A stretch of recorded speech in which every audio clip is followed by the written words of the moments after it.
but how have you applied them? I guess would be like this final question, and then we can let you run along. The one I've actually applied is a batch formulation, batch documentation.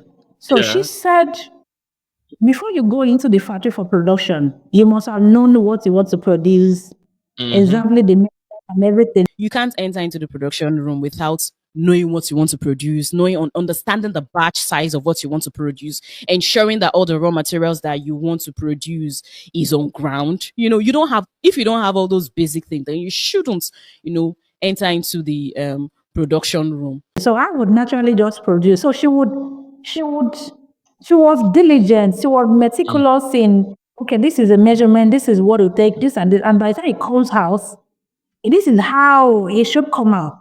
And I had a very bad episode of this one, but it was just how they supply in the market, they will supply.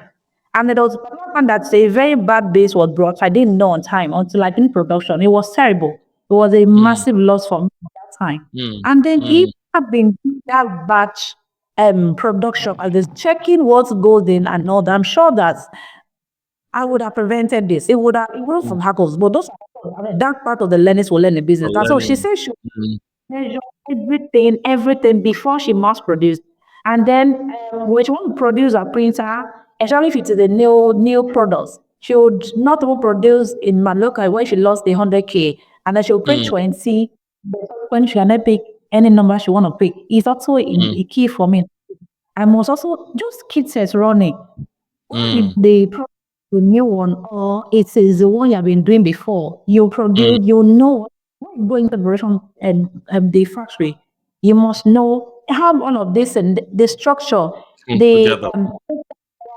manager, all of them must have all of this thing in place before you then enter to the factory to then say want to produce. I believe that batch formulation for me is also key. Actually, that one I started. I have everything in place and the beans, other things I'm had the measurements and all that. So not just be guessing. Okay, if you have half bag of this beans, half bag of this should be no. There's a test. There's what I have to do, what we have to do before we then go into production. And so far, at least the one I've tried, so far so good.